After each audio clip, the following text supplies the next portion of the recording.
Well, hello, Mandy Mack. Welcome to the show. I'm so Hi. happy you're here. Woo! I'm excited too. Thank you so much for taking the time to be here today.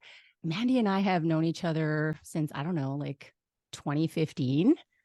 Yeah, Has couple it been years. has it been that I feel long? like it. Just trying to think because I had the big events happen in my life, and that was after I'd met you before.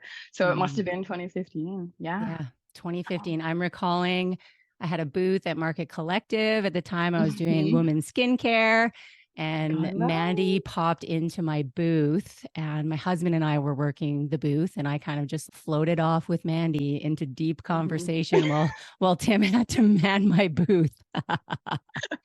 You know what's so funny is I so clearly remember coming away from that going like, I like this couple's partnership and I Mm, love you because I've always been like a deep talker. And so when I meet somebody for the first time and it's just zoop, it's like, hello, kindred soul.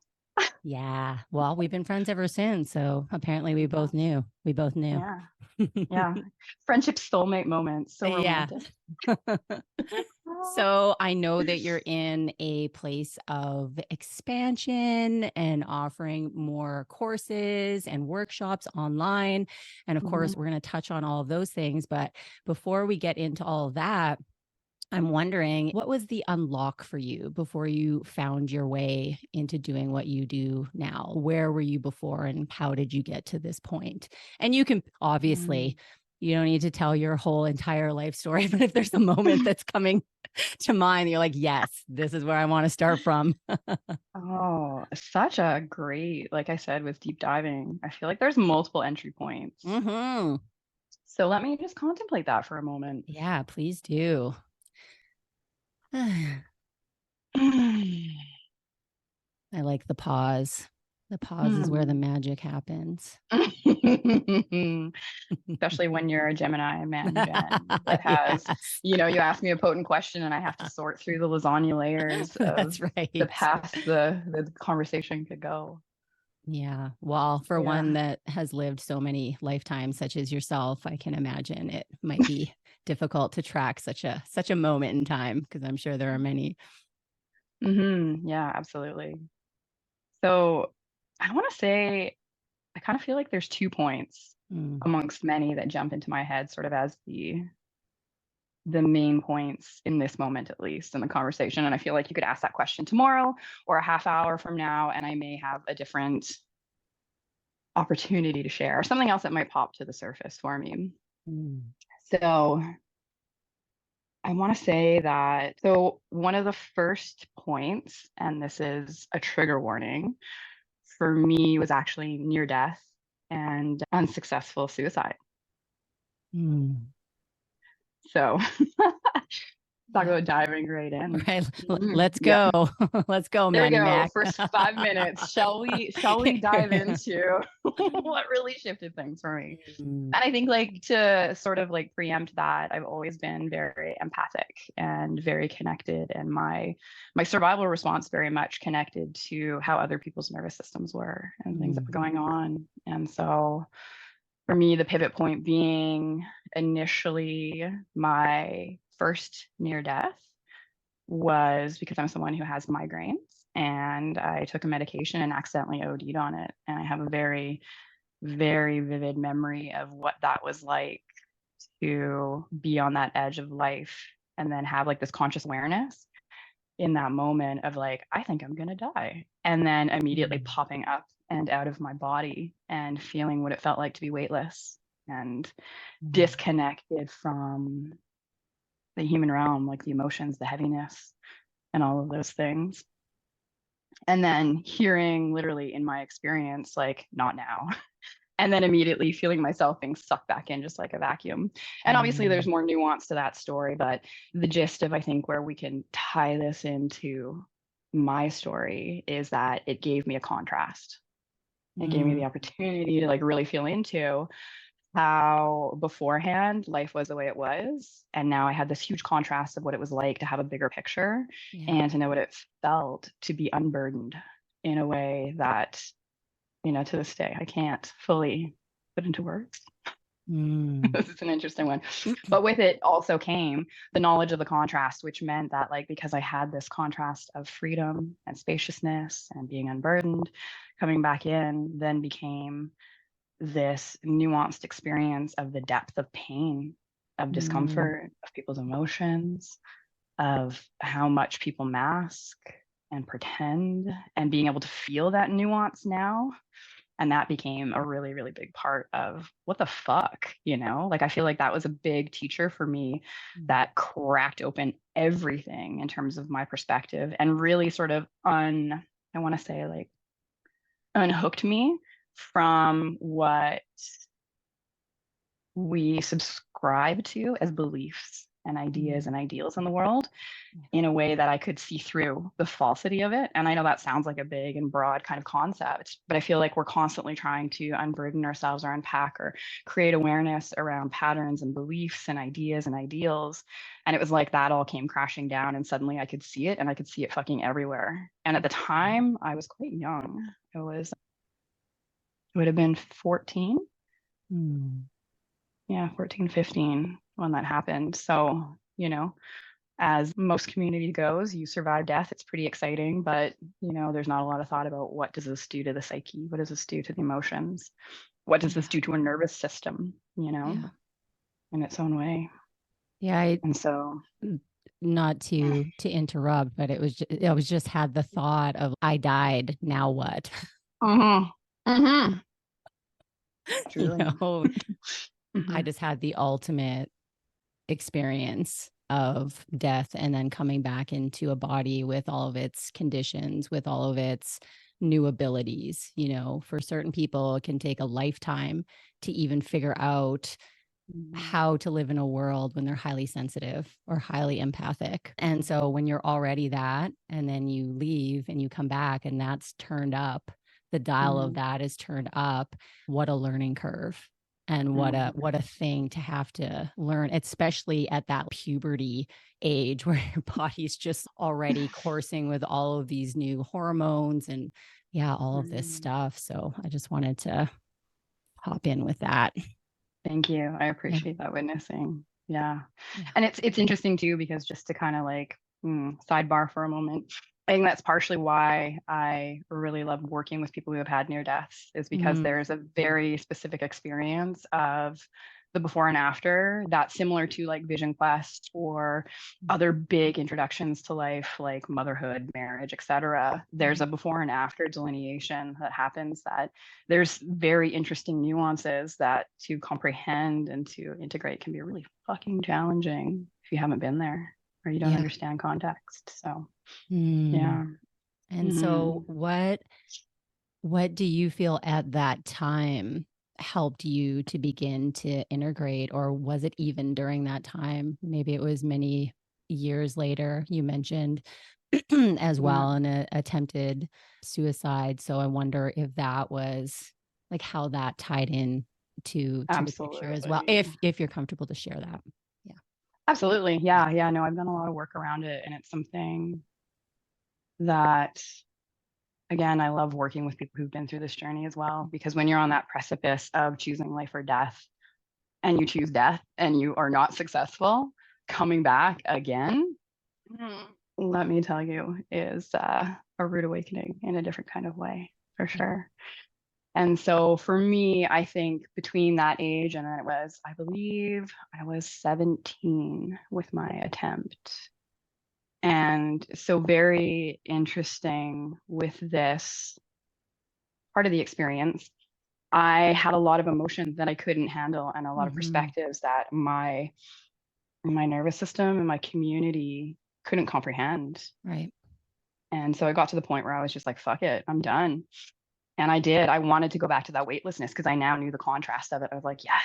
And so I understood that really what I wanted was fucking freedom. I wanted freedom from everything that I could feel and that I couldn't escape from. And so it was interesting. And it's interesting even just going back to that point when I feel into it, because it's like very clearly informed one of my biggest missions, which is freedom in different ways. Mm-hmm. The ultimate freedom. Mm-hmm. The ultimate freedom. It Yeah. sounds kind of morbid. And Yeah. again, that's like another conversation around death and grief that I have a niche around in terms of comfort. Yeah. But yeah, I just really remember wanting that freedom because I just couldn't handle it. And I didn't have the skill set. I didn't understand the nervous system. I didn't understand depression. That was Mm-hmm. definitely a big part of my journey when I came back from the near death, was like this deep soul depression that I could not handle because it was just so heavy, Yeah. so heavy. And so with the near death, it was actually really, really interesting because I literally, and this is, I think, maybe part of my bigger story, is this belief of spirituality and that there's something more and something bigger. Because I had very much this experience of hearing the words "not now" and being pushed physically back into my body. And I remember just being so mad. It's funny. Like, I don't know if people ever really talk about this kind of nuance, but I just Yeah. remember being so angry. But I recognized that, like, when I came back and I got to go through the mental health system, go on medication and all those kinds of things, I had like a really, really pivotal moment after that that said, like, well, you know what? You actually didn't succeed. And not only did you not succeed, you heard "not fucking now" Yeah. and felt that, so you now have a choice. Either you can fight against that or you can choose differently. Mm. And what does it look like if it's not now? Then when? Yeah. And so what that informed for me was this freedom of not being afraid of death, which is, Mm. a journey unto itself. But when you're not afraid of death, you're then suddenly realizing that that nuance around the fear of life is actually much more true for almost Mm. everyone. Almost everyone.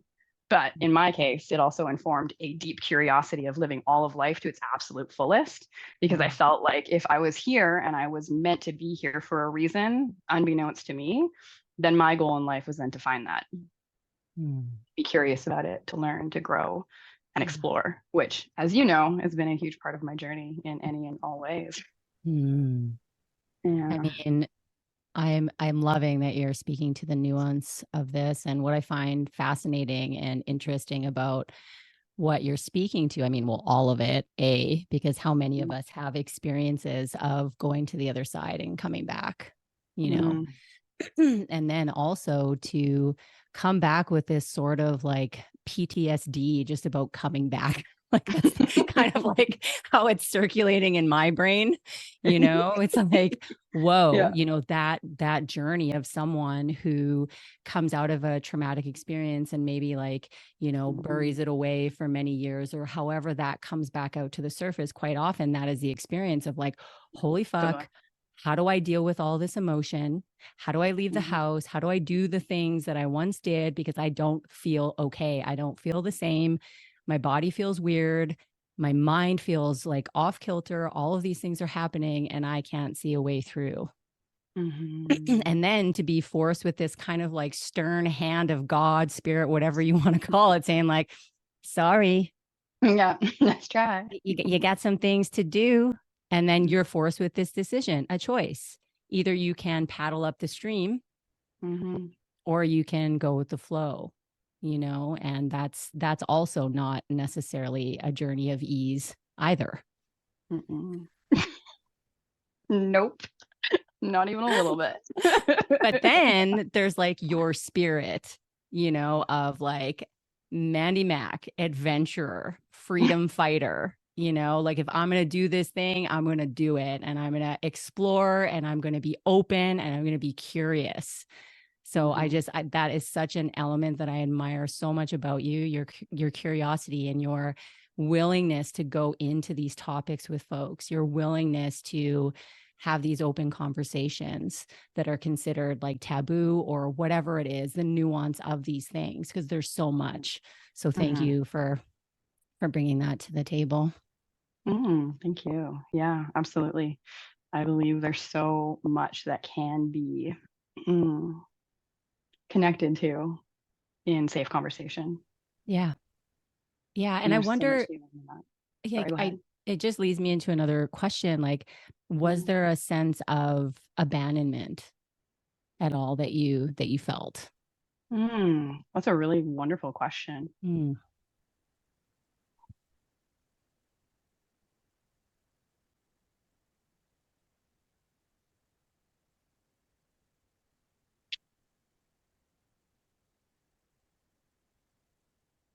Looking back to the first near death, I can now, in hindsight, say that I feel a sense of abandonment because of how different I came back. That the things that I connected to, my interests, my community, because I had changed so much, yet to everyone around me, I was the same. Mm, There was definitely a sense of abandonment, but also like this opportunity in some ways to see the world in a new way. yeah. With the unsuccessful attempt, I think it's kind of an interesting piece because when you asked that question, I first sort of felt into it. What I noted was that I felt like I actually killed off the part of myself that wanted to abandon myself. Oh, just if I'm about to hit my microphone off the table, it would be in this moment. Again. Once again. Once again. Woo. Yeah. Wow. Mm-hmm. Yeah, because I think Yeah. that the escapism that the suicide attempt was providing was that the main coping mechanism I had between the first and the second would be that I had to abandon myself in order to survive. And then when I was unsuccessful and forced back, it was like I can't abandon myself anymore. That's And right. thankfully, I was in a community and a family that was like, hey, let's get you as much fucking help as we can, you Mm, know? yeah. And I really attribute the blessing and privilege of how I was responded to in that time. Mm, Yeah, in a really big way. mm, Not that all of it worked by any means. And a yeah. lot of it informs the compassion I have for others going through the mental health system and struggling with different things and parts and journeys. But it does give me a really, really deep intimacy with how things work. Yeah. Yeah. You're speaking that Mm-hmm. to that ability to, yeah, receive the support from community and how much that Mm-hmm. means Oh, big when we're going through something such as that, time. Mm-hmm. Yeah, and to absolutely. be held when we don't know how to hold ourselves. Mm-hmm. And so, oh, yeah. Thank you, community, for Mm. doing what you do. And Oh thank you, Mandy, for receiving that help. Because sometimes my that in and of itself gosh. is challenging. Mm-hmm. Yeah. When we speak in the realms of like attachment wounds and relational wounds, sometimes we shut that part down just as much as we shut down, Absolutely. other parts of relationship. Receiving can be really vulnerable, Oh and the felt sense of vulnerability, like, oh my God. God, I'm going deep on a relationship, receiving something from this relationship. And that can like make us want to close in on ourselves and take a step back, depending on what we've gone through, you 100%. know? So, 100%. Yeah. okay. So, whoa. Yeah. So, just diving a little bit in there. So yeah, those were Yeah. really pivotal moments for Yeah. me Huge. that really kind of nudged me on my path to where I am now, which is one that there's something bigger than me. I don't Mm, know what that is. yeah. So it took me down this very interesting route of spirituality in many different lineages and backgrounds, which is really cool. Yeah. It made me really curious and helped me find into, this big part of me that was about freedom and what is actually true freedom and sensing into that. And Yeah.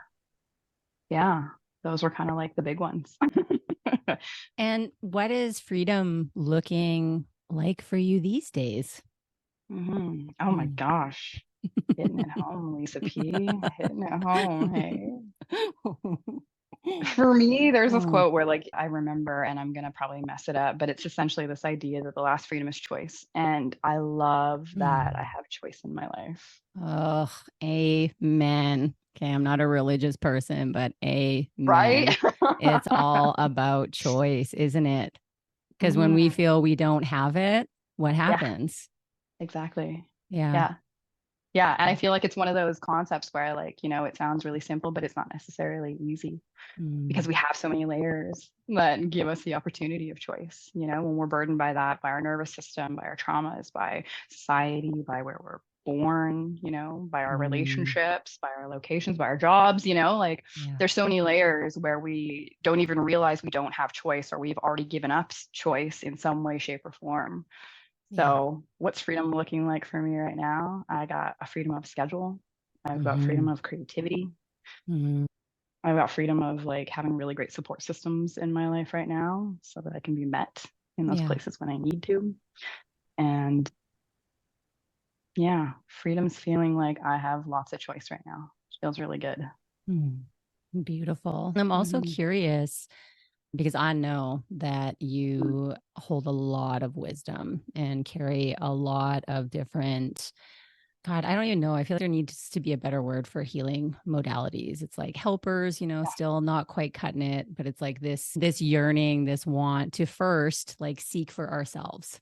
Like, how can Yeah. I feel better in this world? How can I feel better in my body? Or at least that's how it was for me. And then it's like this outpouring of, well, now do you want to come along, grab a tea? Like, let's Yeah. let's sit a while and talk about where we've been and how we can best support each other. So I'm wondering, along that timeline, were there specific, again, modalities, or for lack of a better word, that you really saw helped you pivot to having more choice? So many. Yeah, there's so many. So All of them. many. All of them, yeah. So like neurofeedback was great. CBT for a while was great. EMDR is fantastic. Mm, Exercise, breath work, so many of these along the way. Journaling, just really getting into a place of meditation and contemplation. yeah. For me, one of the biggest pivots was becoming really comfortable alone. Yeah. And that was really big for me because I grew up in a small town and I can remember moving to the city and I failed the first time I came.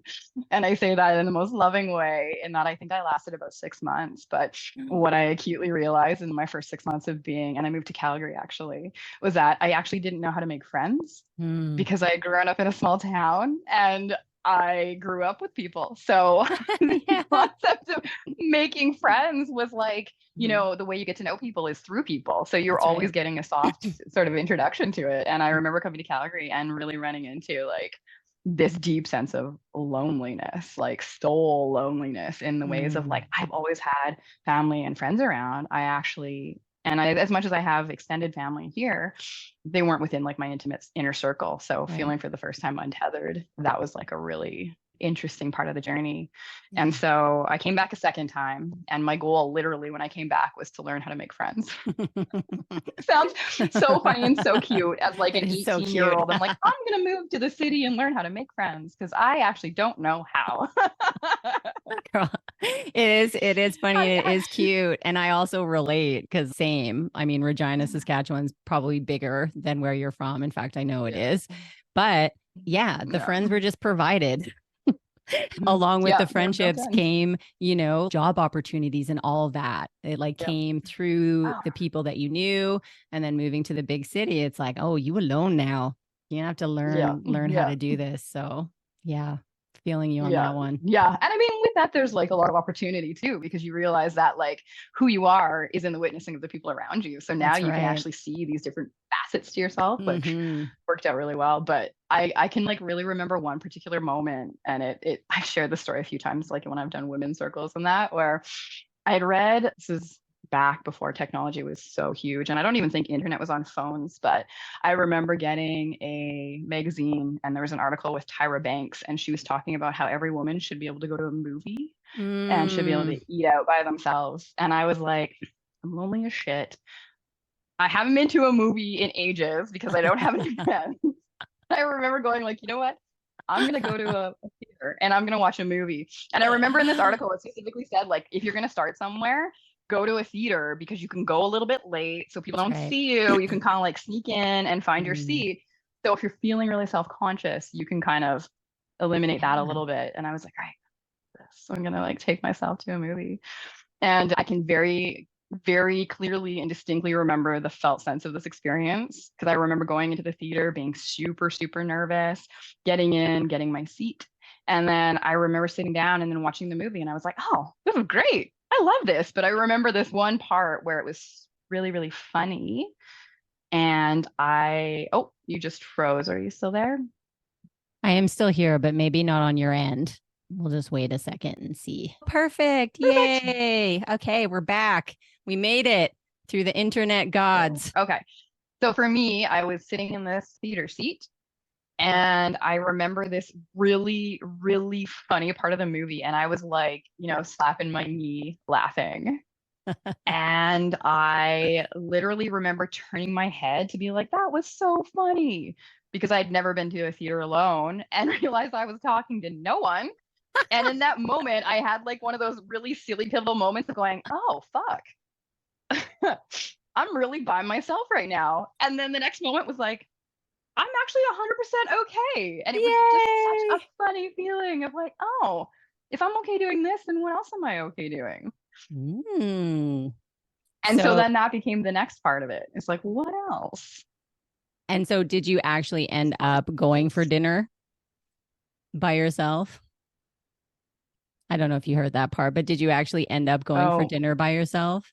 oh, I sure did. And was that just as I amazing? did. So the next thing I did is I started dating. Yep. Yeah, it was. hmm It definitely was amazing. I started going on dates with myself, which was fantastic because again, and this is one of the things I discovered is being in a new city and not knowing people, I still had the curiosity of wanting to experience life. And I had this like inner urge to get out and do things. And Mm. so it basically became, well, if I'm okay watching a movie, I'm okay doing other things. And so that became the new challenge of where I was like, all right, I'm going to sign up for a class by myself. I'm going to go for a dinner by myself. I'm going to go try this new thing by myself and see what happens. And eventually that led to me traveling solo as well, which, is a whole nother experience. Where I was going with that was just this idea that like when you realize that it's kind of okay to be alone, you also start thinking through the lens of what can I do in my own heart, my own soul. It's no Mm. longer dependent as much on other people's perception of you. That's And right. that creates a different kind of freedom in life in Yeah. many different ways. Yeah. Yeah. What do I enjoy? What do hmm I like? How do I feel in certain situations where I have no one beside me? Like you said in the movie theater. It's like, oh, yeah. like knee slapping moment. And you're like, oh shit, I'm here by myself. Yeah, I'm literally here by I mean, there's people around me and we're Yeah. all enjoying this moment and Yeah, but what a beautiful way to get to know yourself. And I hear this exactly. so often from people who travel alone and where it was once scary, now this is Mhm. what I like to do. And even if, maybe I do half my trip solo and then potentially some friends will meet up with me at a later point, but having enough space to be able to, yeah, just have your own self enjoyment just in Yeah. being by yourself. What a gift that is.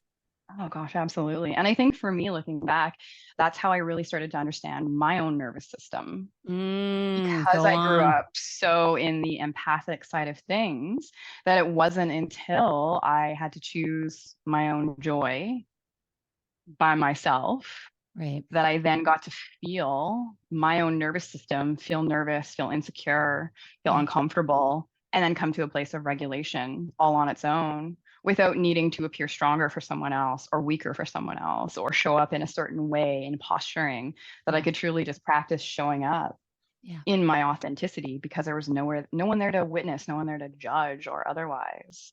And that informs a different kind of self-trust, which is really wild to have. hmm Yeah. I mean, especially if you grew up without having a healthy dose of that. It's Mhm. different for everyone, but I think that so many people, and especially if there's trauma, especially if there's overwhelming life experiences, that's the first thing to go. This self trust that we have. I know for me, one of the first things when I was severely traumatized, I didn't feel comfortable driving at night. I didn't feel comfortable passing people. The accelerating and trying to get around another car would put me into complete shutdown. My heart would be racing, everything would just be, oh my God, I Mm, can't deal with this. Sometimes, even when my partner would be driving, I would have to cover my eyes with my hands and just like pretend like it wasn't happening. Like, how wild. I remember liking driving at one point. Like, where did that go?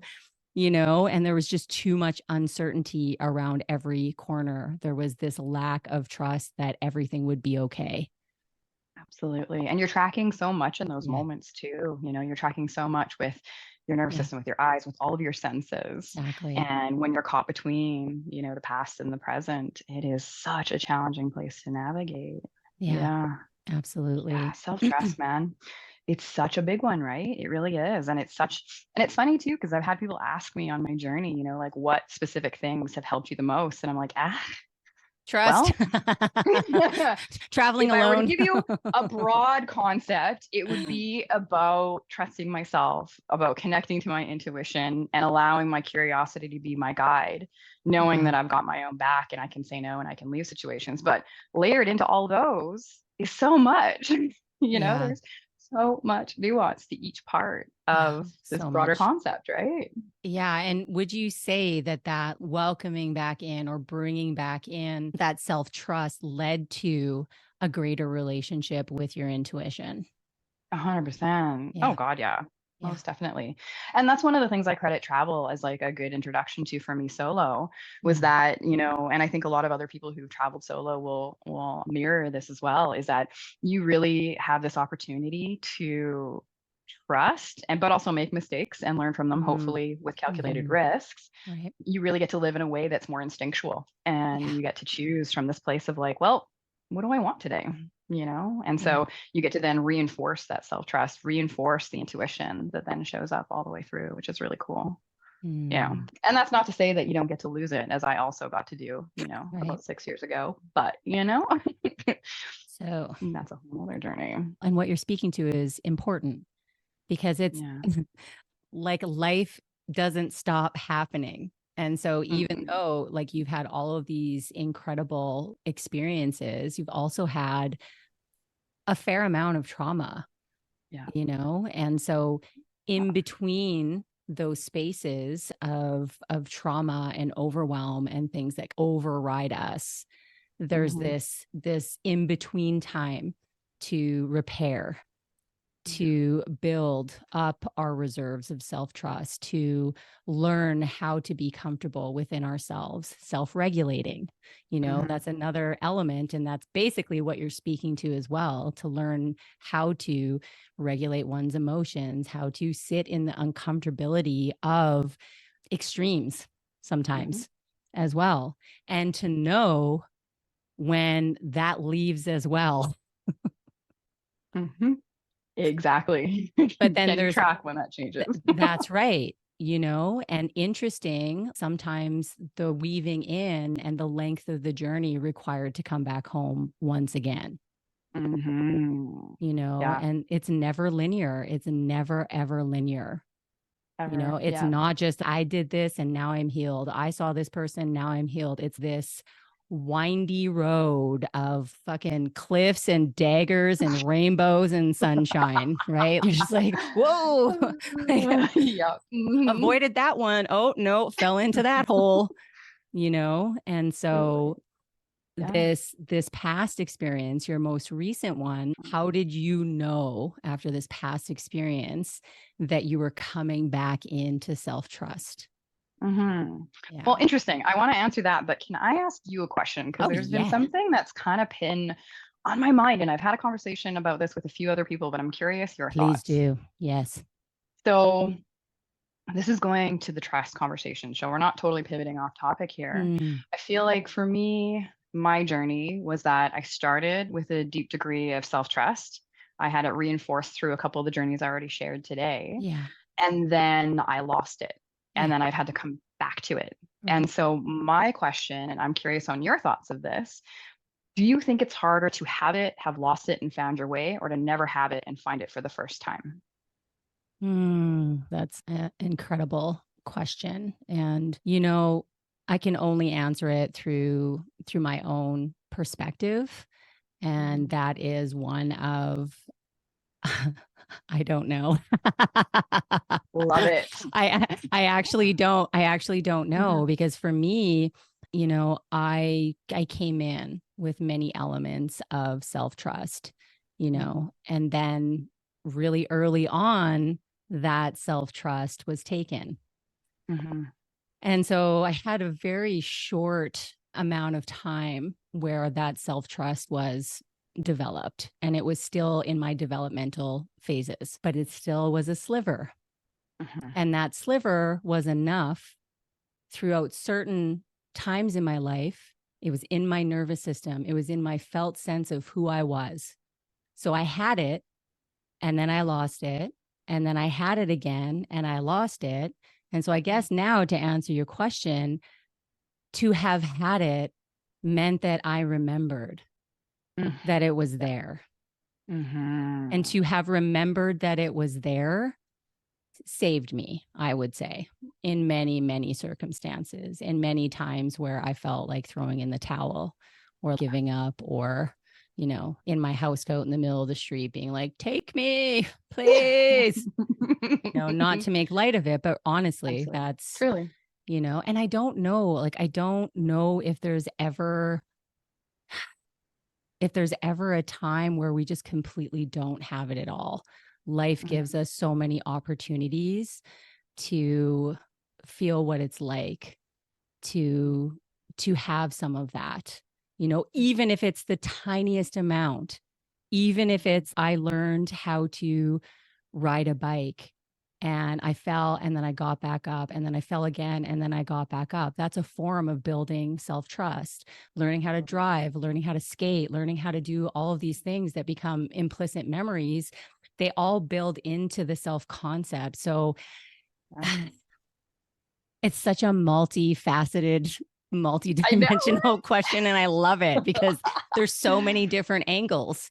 It's There like, to really is. say someone doesn't have self-trust at all, could that be Mhm. 100% true?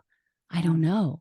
I don't And could think they just so. lose it? Could it be Yeah. blocked, or is it going to be something, because I often think about it in the lens similar to what you're saying with the Mm. sliver, is you often have this glimmer of something that The pulls or glimmer. that Yeah. influences your choices, and Yeah. you can't name it. It's very ambiguous, but there's like sometimes there's a little sliver of knowing, Mm-hmm. and I do, for all intensive purposes in this part of the conversation, that I do believe that we all have a certain kind of sliver, but there's Yeah. often different nuances to that journey. Like, I That's think, right.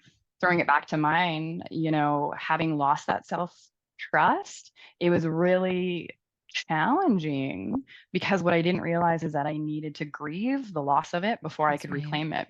And that Mm. was a nuance that the stubborn part of me, the survivor part of me, wanted to spiritually bypass and go right back to that trust, but I couldn't connect to it in the way I used to. Right. And so it became really challenging, and it became this like deeper journey of, how do I build trust in a conscious way? But part of that is actually honoring the victimization I went through as well, That's and I right. think a lot of times, that conversation's a bigger one around forgiveness and self-forgiveness and that side of things. But when we can connect to our truth and our intuition, it's really interesting where that can take us, if Mm-hmm. we can meet it, if we can sit with it, if we can be with it, if we can allow it to guide us gently as well. Yeah, I think that's also an important part of this conversation. The question's not if it was ever there or not. The question is, can we come back to it Hmm. Yeah. ever, ever? Yeah. And we Like, come yeah, back to it in different ways. that's And right. yeah, what is the journey to come back to it? Because I know, Yeah. like, for me, the grief of not being able to, I felt like I lost a best friend. Yeah. Like, Yep. whereas in the past I could go out and do things, it was like I no longer could. That's right. And so to feel that you're both grieving plus going through, for me, it was a trauma process. Yeah. Um, it made it very nuanced, very, very nuanced. And I Yeah. think that's exactly what you're saying. Can you come back to it? It took way fucking longer than I expected it to, for sure.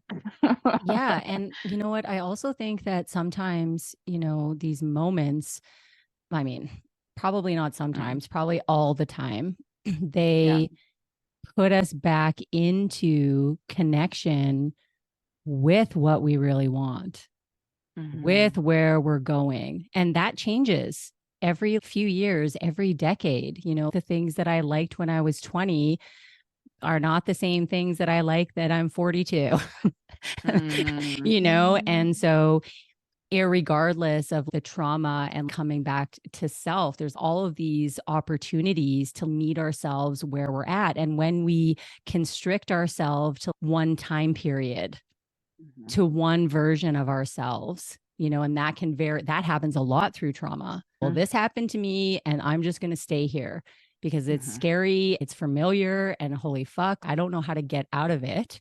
And then there are the elements of ourselves that are always searching for what is the new adventure, Mhm. and can we open up to that new adventure? Do we have enough self-trust? Do we have enough courage? Do we have enough curiosity and all of these things to say yes to what's on the next leg of the journey? And sometimes there's a veil, Mhm. there's a veil, and it takes, as you speak to, the grief of who we once were, of what we once liked, that so often gets just kind of, you know, skimmed over. I know I did that for many years. God, spiritual bypass. I used to say, as that was a bad thing. No, that was actually very protective of me. Totally. Yeah. So now I just look at spiritual bypass or somatically bypassing. Yes. Oh shit, like I'm pretty smart. I'm Yes. just putting away these things on a shelf that are too much for me to look at right now. So I'm going to do this other thing for Mhm. months, years, however long it takes before I can come back round and pick Yeah. up this book and, yep, I got a Yeah. bookmark here, got to come back to this one. Yeah. Oh, and I love that because I think that is one of the things that, oh, yeah, so much, so you said so much there that I just want to Mm, speak to because I think the wisdom of our bodies are fucking incredible. And mm, I'm always in absolute awe, like you said, spiritually bypassing, I joked about it because I recognized what I was trying to do to force my own mhm. healing Right. and to call Yeah. myself out on, you're fucking bypassing this shit. There's a bunch Right. of steps that you actually have to do. And in my journey, it was like, you don't get to bypass this, like Yeah. kind of thing. And to what the nuance that you said is that, the body and the nervous system and our capacity is Mhm. really going to say, like, we don't have it. We don't have the safety. We don't have the community. We don't have the skill set. We have to Yeah. put this on a shelf until the time is right. Yeah. And it's nuanced to what that timing is, and so how incredible is that? And then how exciting is it when you do get to that point where the curiosity comes back in a new way, Yeah. and then you maybe get languaging or understanding that then points to, what is needed for that part of the puzzle. Totally. Yeah. Yeah. Really incredible. You come back Yeah. into connection with potential, Yeah. Exactly. Where does life want to breathe me? Where does Mhm. life want to put me right now? And with that, and I don't use this word loosely, but faith, right? A lot of people have different associations and thoughts about that word. But for me, I mean, my faith was that I knew I had more to share. I'll call it like God smacked moment, whereas nope, not yet. Mhm. Get back out Mhm. there. I went through a few experiences where I was heavily drugged, heavily addicted to so many different things. And it was after a moment, I think I had locked my little sister in her bedroom and I was high on many, many different things. And I remember sitting in my room because I lived with my parents at the time. And it was a very clear voice that said to me, stop this now. This is Oof. not where you are supposed to be. And my eyes had been opened. I went immediately into my sister's room and apologized and hugged her. And I threw out all my drugs, Oof. Damn. you know? Incredible. Yeah. Mhm. And it felt like spirit, faith, all of these things, they were talking through me, Mhm. And so there's nothing that can quite describe that, whether that was my higher self Mhm. in my Yeah. 40s now being like, bitch, please, you need to stop this right now. You need to We stop know where all this of goes. this. Yeah. You've had enough of this Mhm. kind of shit. And you Yeah. don't need to be putting this shit on other people either. So stop this right Mm. now. Stop it. Yeah. And it was loud and clear. And I'm so grateful. And I've had, probably 3 or 4, maybe 5 really significant moments like that, where I can only describe it as the voice of God or the voice of, my higher self coming in. So, but it's also gentle. I spoke to this before. It wasn't, it was just like I knew. It was a knowing that just kind of plopped in. It wasn't, it wasn't harsh. It wasn't like I was getting into shit or anything like that, even though I might have made it sound that way. It was like, no, baby. No, no, no. Come on. Here, let me give you your hand. Give me your hand. Let's go. Let's go away from here. So, well, and it's interesting that you share that. On like one hand, oh God, I think it's such a good conversation to have. Like, I'd love to know how many others have had these same moments as ours, and similar to yourself, there's been multiple others in my life as well. And it's funny. I remember when I used to lead women's circles, we'd talk about listening to intuition and how it can come through in different ways. And one of the ways that I identify mine is that it's similar to if you were to read like an email and you couldn't see who it was from or who it was going to, you can read the tone. And if you wrote it, there's often like this innate knowing. And if you're really listening to like the felt sense in your body, you're like, oh yeah, I wrote that, even if you can't see that it was from you. Whereas with like this intuition comes in, it almost feels, as much as it can be your higher self, it feels as though there's a different tone than your immediate way of being, be it your higher self, be it God, be it spirit, right? Totally. There's like a tone to it that's just that slight little hair. And if you can recognize that, often it's a really interesting one. But similar to I think what you were saying, and I know we both have some sarcasm and humor that we bring to the table, it's this firm thing. And even like with me of like, no, it's not your time. It wasn't like any type of blame or shame or otherwise. It was like this just deep 100% truth that was just like, no, here it is.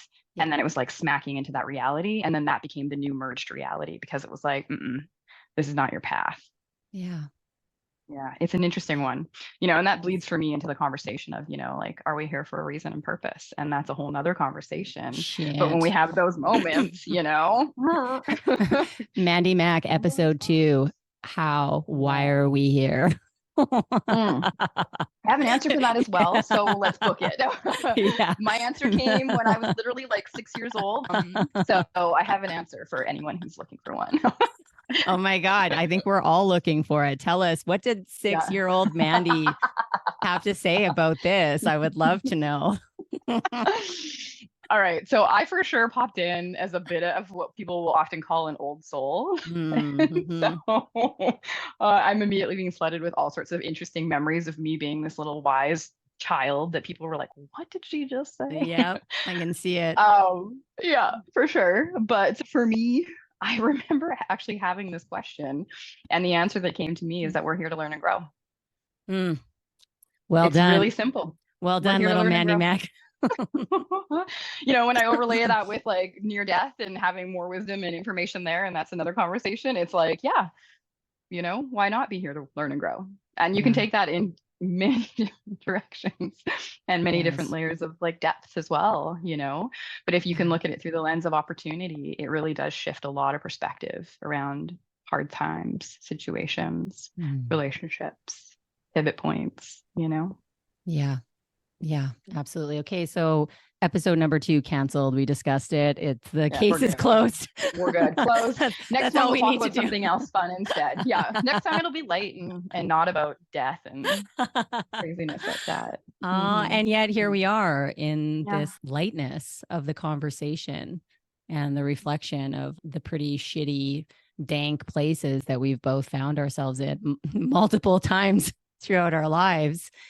And we're just so incredible as humans. I think, to tie back into this, the nature of us and the nature of our nervous systems and the nature of what's going on underneath our skin and beyond, we can't be held down, unless there's an element of we're choosing to stay there, which I mean, I don't say those words lightly. And I mean, there were times if someone would have said that on my healing journey, I probably would have slapped them across the face. Absolutely. Yeah. But when I look back, Yeah. I was comforted by my despair. I was comforted by the things that I had known because I hadn't yet known enough or had enough felt sense of something different to ride that wave. Yeah. And so that's what I mean when I say those words. I don't mean, you know, we deserve this shit. We want to stay broken. We want to stay like, I don't mean any of that. I mean that I had learned how to be a certain way and I was just continuing on that path of recommitting to that version of myself for a very long time. Yeah. Yeah. And if I can add to that, you know, coming back to the conversation of choice, it's not meant as a place of shaming or otherwise. And I actually believe the freedom of choice I have now is based on all the broken moments where I've reclaimed myself every single time to realize that when I found my edge, what was on the other side was choice. But I had to come to that edge and come to a certain level of surrender and opportunity, and be it crying, like ugly crying on the floor, and literally being like, what the fuck else? And then the choice comes then, you know, or if it is a moment. But I feel like choice is the paradigm shifter that we're allowed to be brought through over and over and over again.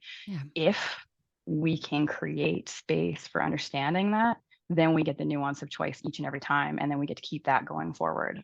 Yeah. And it's not always easy. And I think there's learning opportunities in each of them. And I think for me, that's maybe one of the things I get a little excited about at this phase of my journey is that when I get into a place where I'm feeling a bit sticky or I'm feeling like I don't have choice, it's like, oh, this is an initiation point. Yeah. Here's an opportunity point where I'm going to learn something new. The paradigm is going to shift if I'm able to open to it. And I've got the capacity and space and the resources and the community. There's something here, you know, it's like a blind spot, you know, that I've uncovered where I feel like I don't have choice. And so I find that it's a really fertile ground and it's exciting to me at this point in my journey. Not that it was many times in the past, like it was the exact opposite, to be honest. But it can be a really cool spot to be when you're like, I don't know what the fuck to do, and or I'm in this pattern that is comfortable. And that's all I can do. That's all my capacity fucking has. That's right. Or I'm in this pattern that's extremely uncomfortable and I hate it and I want to get out of it, but I haven't learned that yet, you know? And in those moments, which is part of what you're speaking to, these growth edges, now it's like, oh, how kind, how compassionate can I be towards myself in those moments? And how cool that I can even recognize that I'm in that moment, that I can choose to treat myself differently than I have in the past. Oh, heck yeah. Right. And what comes out of that? A different fucking experience. And then you practice that. And then that becomes the new way that you feel inside. You know, there's different levels to the stickiness. I will say that, especially when it comes to like, you know, really ingrained stuff, really painful, whether that be relationship patterns, whatever, that's usually where it hits home for me.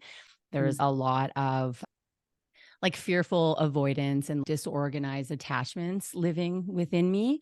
And so I often found relationships really hard and confusing. And the easiest way for me throughout most of my life until I would say, you know, 7, 8 years ago, and even sometimes still, is peace. Yeah. Like, this is too hard. I don't know what to do. This is awkward as shit. And I don't know. I don't know. I don't know, you know? And so to be able to sit in the I don't know and recognize, oh, you know, it doesn't have to be this way. And I'm not going anywhere. I'm just going to ride this wave of sadness and grief and confusion with myself. And I'm not going to abandon myself. And that makes a huge, huge, huge difference. Yeah. Oh, hugely so. Yeah. To be Yeah. with those uncomfortable pieces and have the wisdom to know that you're not going to drown and you're not going to die, That's right. Because they can you feel know, that way. very much so. Very much so. Yeah. Like Like we diving into the deep end of the pond, right? And not knowing how to totally. swim, not having any flotation device, and nobody's around to rescue if you are, That's scary Absolutely. as shit. That is scary as shit. And we use words to try and describe this sense of what it feels like to feel hurt, to feel Mm-hmm. shame. And the Mm-hmm. words don't ever do it justice. Mm-mm. How do you describe when someone is loving on you so much that you can't receive it? That Mm. shit's overwhelming for you. And that shit makes you want to go and run for the hills. How do you Uh, put that into words? I know I just did, but what actually does mm. that feel like inside? Mhm. And it's new. Again, we use this word nuance. It's nuance for each person, how they experience that kind of wound. But you Yeah. know it when it's happening. You sure do. You sure do. And then how do you communicate to the people around you? That's How does right. healing come from that? Yeah. Yeah, Yeah. absolutely. Yeah. Mm. So all of these bits. And that brings up another question that I have for you. If you Yeah. could, this is, yeah, again, there's many different ways that this could be answered, but if you could speak to traumatized Mandy, what would Mhm. you tell her about where you are now? And what would you share with her? That's a really awesome question. I feel like I have a lot of things I would say to her. Yeah. The Yeah. first one that I think comes to mind and heart is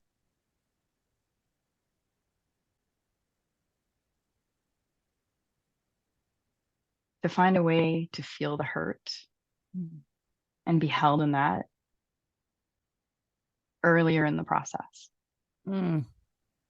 Like I'd love to give her that advice. I feel like my coping journey is one of curiosity and understanding and creating safety, but that for sure had some repressed emotions and Yeah. a denial of wanting to feel the depth of how painful some things were. Yeah. And so I'd want her to know that if she can find that, it would be a very different kind of journey going forward. And then also just to love up on traumatized Mandy, like when I think back to those times where, I was in the bottom of the barrel type moments Yeah. and you get to that place of like hopelessness or soul weary or Mm. complete disconnection, not only from yourself, but from community. Yeah. Because that was part of the trauma of my journey was it felt for the first time that I was actually spiritually alone, Yeah. not just in community. And so part of what I'd want to say to her is that it's okay to feel the grief that comes with Mm. recognizing that. Mhm. Mm. Yeah. Yeah, I think that would be it. Feel it. Beautiful. Beautiful. So, touching back on all of these things that I wanted to round back in on about new and exciting, adventurous things that you're up to. What Mm-hmm. what are those things, Mandy? Please share. Please share Oh my all the gosh, things. so many things. So I wanna, if I could, I'd like to touch on three. Yes, please The first do. one is that I'm going to start doing retreats again. Woohoo! Big, Oh. beautiful tropical locations. I know, right? Yes, yes, yes, yes. And so I'm in the process right now of organizing two retreats, one being down in Mexico and then the other over in Bali as well. So my hope is that I can bring people to these incredible, beautiful locations and allow them to go on their own journeys and Mhm. discover their edges in a safe container where they get to have fun and enjoyment and be held. And more importantly, have like the opportunity for a bit of a paradigm shift Yeah. in new and wild and wonderful ways. So those are in the works, which I'm very, very excited about. The second is that I am launching a course for massage therapists right now. And so this is like birthed from, I've been mentoring massage therapists for many years. I myself have been one for 20 years this Yeah. December. I'm I'm trying to remember what Tim, my husband, calls you. He's like Mandy Mack, the what does he say? The muscle whisperer? I don't know.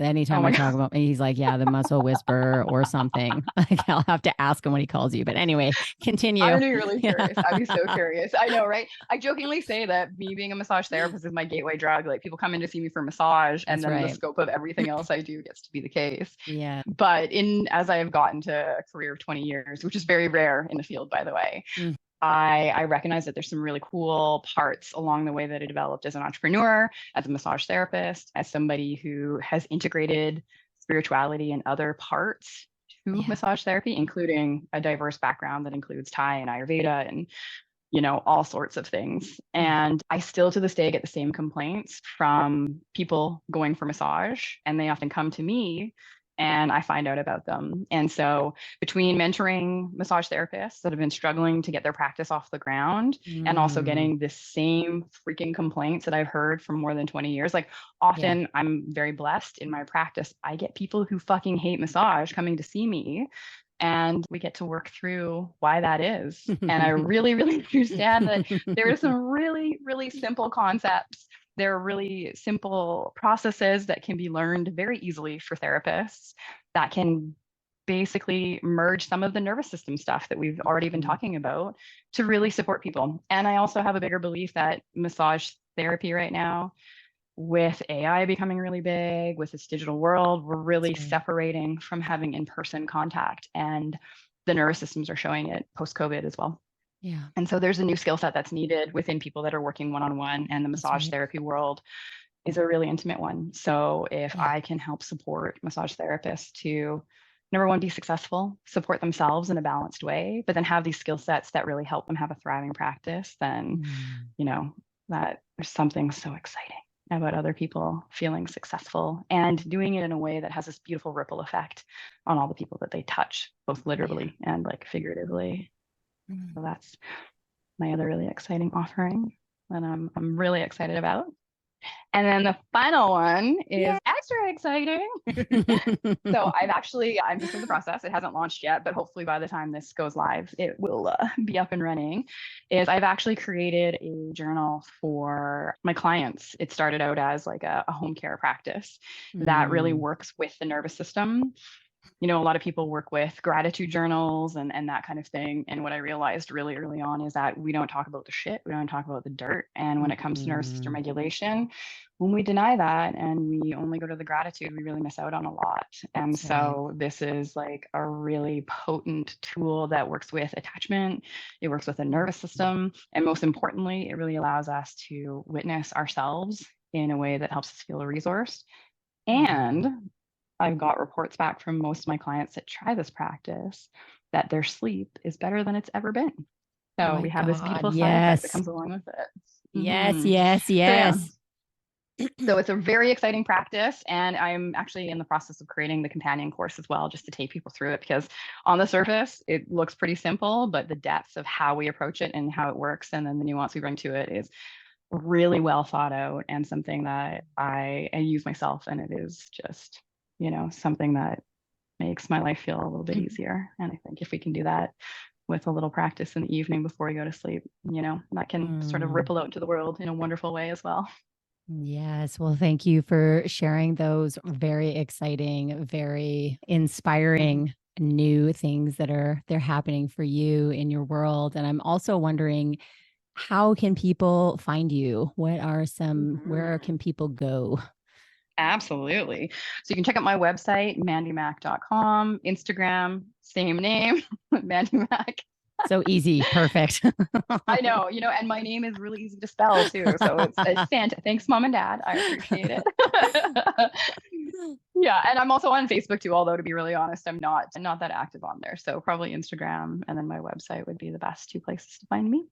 Wonderful. Well, I'll put those in the show notes as well. And I want to say thank you for doing what you're doing in the world. Thank you for being here today. Thank you for this conversation. It was just such a pleasure and also such a joy to be talking with you.